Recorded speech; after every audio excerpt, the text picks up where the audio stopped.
আজকে আমরা এক্সপ্লেইন করব 2003 এ রিলিজ হওয়া Korean action thriller movie old বয়কে। মুভির শুরুতে আমরা দাইশো নামের একটি মাতাল লোককে থানায় দেখতে পারি। সে একজন বিজনেসম্যান এবং পুলিশদের জন্য থানায় সে অনেক সমস্যা ক্রিয়েট করছিল। তাই পুলিশ তার হাতে হ্যান্ডকাপ লাগিয়ে রাখে। একটু পর তার বন্ধু জোয়ান আসে তাকে থানা থেকে ছাড়িয়ে নিতে। থানা থেকে বের হয়ে এসে দাইশো তার মেয়েকে ফোন করে, যার আজকে জন্মদিন। এরপর সে হঠাৎ করে উধাও হয়ে যায়। তার বন্ধু তাকে অনেক জায়গায় খোঁজাখুঁজি করে, কিন্তু সে তাকে কোথাও খুঁজে পায় না। এর পরের সিনে আমরা দেখতে পারি তাকে একটি রুমে আটকে রাখা হয়েছে। এখানে কতদিন ধরে তাকে এই রুমে আটকে রাখা হয়েছে সে নিজেও জানে না। আর এই রুমে মাত্র একটি বেডরুম, একটি বাথরুম এবং একটি টিভি রয়েছে। তাকে প্রতিদিন দরজার নিচ দিয়ে খাবার দেওয়া হয়, তবে অদ্ভুত ব্যাপার হলো এটি যে তাকে প্রতিদিন খাওয়ার জন্য শুধু মোমো দেওয়া হয়। একদিন তার রুমে বাইরে থেকে এক ধরনের গ্যাস ছেড়ে দেওয়া হয়, যার ফলে সে বেহুশ হয়ে পড়ে। আর এই ফাঁকে কিডন্যাপাররা তার শরীর থেকে অ্যাক্সিডেন্ট রক্ত নিয়ে নেয়। একটু পর যখন তার হুঁশ আসে তখন সে টিভিতে দেখতে পারে যে তার ওয়াইফকে কেউ খুন করেছে। আর এর প্রধান সাসপেক্ট তাকে করা হয়েছে, কারণ সেখানে তার রক্ত এবং গ্লাসে তার ফিঙ্গারপ্রিন্টস পাওয়া গিয়েছে। এসব দেখার পর সে খুবই অবাক হয়ে যায় এবং সুসাইড করার চেষ্টা করে, কিন্তু কিডন্যাপাররা তাকে বেঁধে রেখেছে, কারণ তারা চায় না যে দাইশো এত তাড়াতাড়ি মৃত্যুবরণ করুক। তারা চায় সে বেঁচে থাকুক। এভাবে থাকতে থাকতে সে বোর হয়ে যায়, তাই সে প্রতিদিন ডায়েরি লিখতে থাকে। আর সময় মনে রাখার জন্য সে হাতে চিহ্ন আঁকতে শুরু করে।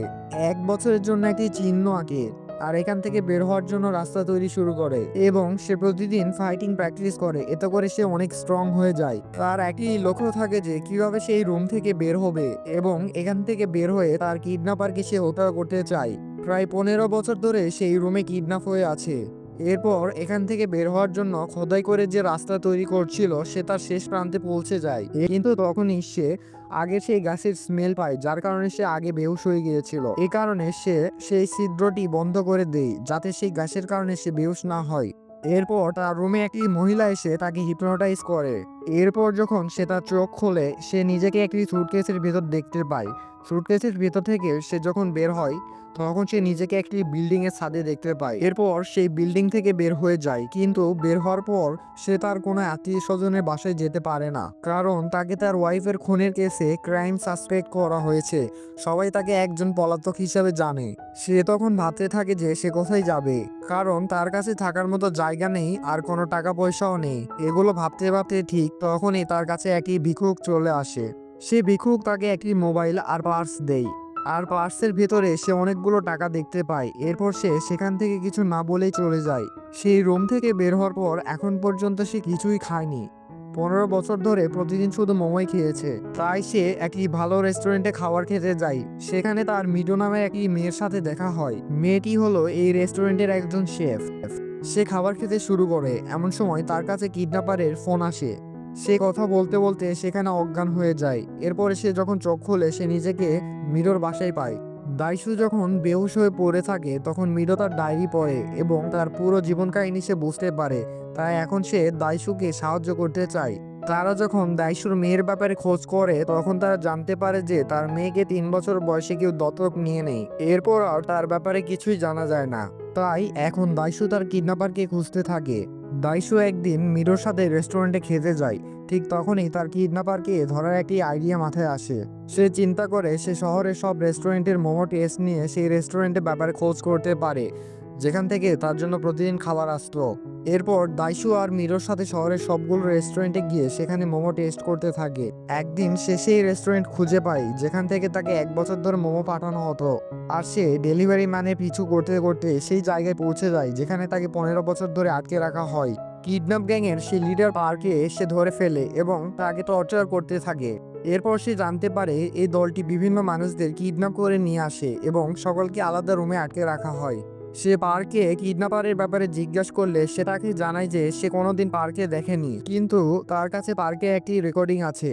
সে যখন সেটা নিয়ে সেখান থেকে বের হতেই যাবে ঠিক তখনই সেই দলের মানুষগুলি সেখানে এসে পড়ে। দাইশু সকলকে মেরে তাদেরকে হারিয়ে দেয়, কিন্তু সে নিজেও অনেকটা ঘায়েল হয়ে পড়ে। এখান থেকে বের হয়ে এসে যখন রাস্তা দিয়ে হাঁটছিল ঠিক তখনই সে বেহুশ হয়ে পড়ে। সেখান থেকে একটি লোক তাকে ট্যাক্সিতে বসিয়ে দেয়, আর সেখান থেকে চলে যাওয়ার সময় লোকটি তার নাম ধরে ডাকে। এতে সে বুঝতে পারে যে এই লোকটি তার কিডন্যাপার। দাইশু এবং মিডো দুজনে কিডন্যাপারকে খোঁজার জন্য আপ্রাণ চেষ্টা করতে থাকে। কিন্তু তারা তার ব্যাপারে কিছুই জানতে পারে না। একদিন যখন সে মিডোর ইমেল চেক করে তখন সে এভারগ্রিনের ব্যাপারে জানতে পারে। এ ব্যাপারে জানার জন্য তার বন্ধু জোয়ানের কাছে যায়। জোয়ান একটি সাইবার ক্যাফে রয়েছে। জোয়ান যখন ইমেলের ব্যাপারে জানার চেষ্টা করেন তখন সে ঠিকানা সম্পর্কে জানতে পারে, যেটা মিডোর বাড়ির কাছাকাছি। সে যখন সেখানে যায় তখন সেই লোক ওজিনকে দেখতে পায় আর তখনই তাকে মারতে চায়। ওজিন তাকে বলে সে যদি তাকে খুন করে তাহলে সে কিভাবে জানবে যে তাকে কেন কিডন্যাপ করা হয়েছিল। ওজিন তখন তাকে বলে তার হার্টের সার্জারি হয়েছিল আর তার হার্টে একটি পেসমেকার বসানো আছে আর তার কাছে একটি রিমোট আছে যার সাহায্যে সে যে কোনো সময় মারা যেতে পারে। ওজিন দাইসুকে 5 দিনের আলটিমেটাম দেয়। এই 5 দিনে তার কিডন্যাপারের ব্যাপারে সবকিছু জানতে হবে। যদি সেটা না করতে পারে তাহলে সেই মেয়ে মিডোকে সে খুন করে ফেলবে। দাইসু যখন মিডোর বাসে যায় তখন সে সেখানে পার্কের লোকেদের দেখতে পায়। সেখানে মিডোকে বেঁধে রাখা হয় এবং তার উপর টর্চার করা হয়।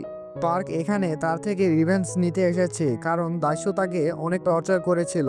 সে যখনই দাইসুকে মারতে যাবে ঠিক তখনই তার কাছে হান চলে আসে। সে তার কাছে একটি টাকা ভর্তি ব্যাগ নিয়ে আসে যেটা ওজিন তাকে পাঠিয়েছে যাতে সে দাইসুকে ছেড়ে দেয়। এরপর সে সেখান থেকে চলে যায়। এরপর মিডু আর দাইসু শহর ছেড়ে চলে যায়। তারা রাতে একটি হোটেলে থাকে। রাতে সেখানে ওজিন আসে আর তার জন্য একটি বক্স রেখে যায়। দাইসু যখন বক্সটিকে ওপেন করে তখন সেখানে পার্কের কাটা হাত পায়। এতে সে অনেক ভয় পেয়ে যায় কারণ সে নিজে পার্কের হাত কাটতে চেয়েছিল। এখন সে বুঝতে পারে যে তার সাথে হয়তো বা ট্র্যাকিং ডিভাইস রয়েছে যার কারণে ওজিন তার সব মুভমেন্টের খবর আগে থেকে পেয়ে যায়। যখন সে তার জিনিসপত্রগুলোকে চেক করায় তখন সেখানে অনেকগুলো ট্র্যাকিং ডিভাইস পাওয়া যায় যেগুলোর মাধ্যমে ওজিন তাকে ট্র্যাক করে যাচ্ছিল। এই পর্যন্ত সেই ট্র্যাকিং ডিভাইসের মাধ্যমে তাদের কথা শুনতে পারে ওজিন। দাইসু আর মিডো এরপর জোয়ানের কাছে যায়। তার ব্যাপারে তারা জানতে পারে যে ওজিন সিংগক হাই স্কুল থেকে পড়াশোনা করেছে। দাইসু আর জোয়ানও এই স্কুল থেকে পড়ালেখা করেছে। এরপর তারা সেই স্কুলে যায় কিন্তু তারা ওজিনের ব্যাপারে কিছু জানতে পারে না। কিন্তু তারা লিসুয়ার ব্যাপারে জানতে পারে যে সে সুসাইড করেছিল। দাইসো ওজিনের ব্যাপারে বেশি কিছু মনে করতে পারে না, তাই সে জোয়ানকে কল করে। তখন জোয়ান ওজিনকে চিনতে পারে যখন দাইসো তাকে লিয়াসোর ব্যাপারে বলে। আর সে তাকে বলে যে লিয়াসো একটি চরিত্রহীন মেয়ে ছিল। এছাড়াও সে তাকে তার ব্যাপারে আরো অনেক বাজে বাজে কথা বলে যা সে স্কুল লাইফে শুনেছে। আর এদিকে ওজিন জোয়ান আর দাইসুর কথাগুলো শুনতে পায় কারণ সে নিজে জোয়ানের সেই সাইবার ক্যাফেতে বসেছিল।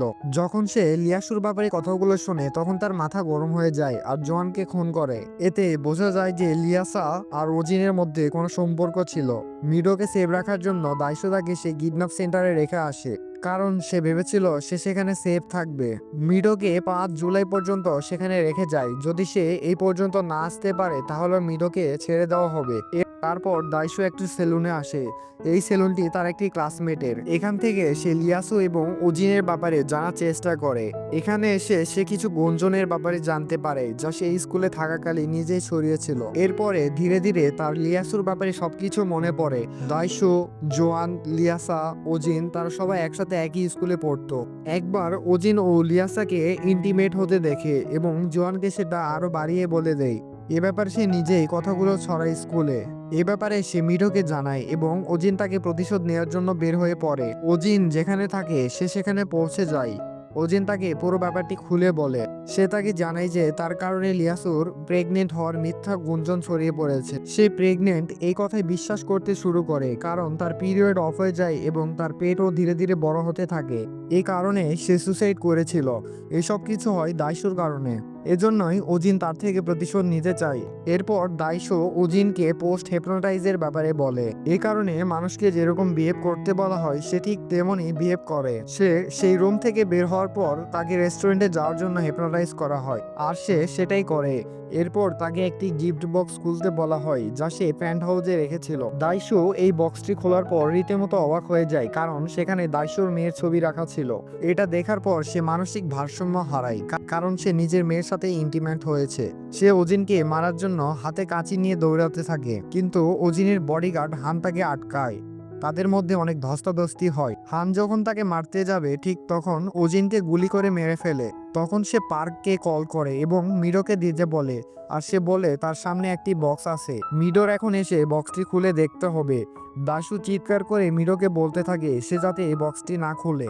ওজিনের সামনে হাত জোর করে সে যাতে মিরোকে ফোনে কিছু না বলে, এর পরিবর্তে সে সবকিছু করতে রাজি আছে। দাইশু ওজিনের জুতাটাও চাটে, এতেও কোনো কাজ না হলে সে নিজের জিভ কেটে ফেলে, কারণ সে মনে করে তার এই জিহ্বা অথবা বেশি কথা বলার কারণে লিয়াসের ব্যাপারে স্কুলে গুঞ্জন ওঠে আর সে সুসাইড করে। সে আবারও তার সামনে হাত জোর করে। এরপর ওজিন পার্ককে বলেন সে যাতে মিরোকে বলে বক্সটি না খুলতে। এরপর সে সেখান থেকে চলে যায় এবং যাওয়ার সময় দাইশুকে বলে আমি আর লিয়াসু একে অপরকে অনেক ভালোবাসতাম। লিফট দিয়ে নিচে নামার সময় তার মনে হয় হয়তো লিয়াসু তাকে নিজের দিকে টানছে। দাইশু থেকে প্রতিশোধ নিয়েছিল তার জীবনের একমাত্র উদ্দেশ্য, যা এখন পূরণ হয়ে গেছে। তাই সে চিন্তা করে যে তার এখন বেঁচে থাকার আর কোনো কারণ নেই। এখন সে ইলিয়াসের কাছে চলে যেতে চায়। ইলিয়াসের মৃত্যুর পর থেকে সে ভেতর থেকে অনেক ভেঙে গিয়েছিল, এজন্য সে নিজেকে গুলি করে আত্মহত্যা করে। এরপর আমরা দাইশুকে সেই মহিলার সাথে দেখতে পারি যে মহিলা তাকে এবং মিডোকে হিপনোটাইজ করেছিল। দাইশু কাগজে লিখে তার পুরো কাহিনীটি বলে। সে তাকে বলে যে যাতে দাইশুকে হিপনোটাইজ করে আর সেই সব খারাপ অতীতকে ভুলিয়ে দেয়। সে হিপনোটাইজ করার জন্য রেডি হয়ে যায়। মহিলাটি তাকে হিপনোটাইজ করে এবং তাকে অন্য একটি পার্সোনালিটিতে চেঞ্জ করে দেয়। এরপর আমরা দেখি মিডো তাকে এসে জড়িয়ে ধরে আর এভাবে মুভিটি শেষ হয়ে যায়।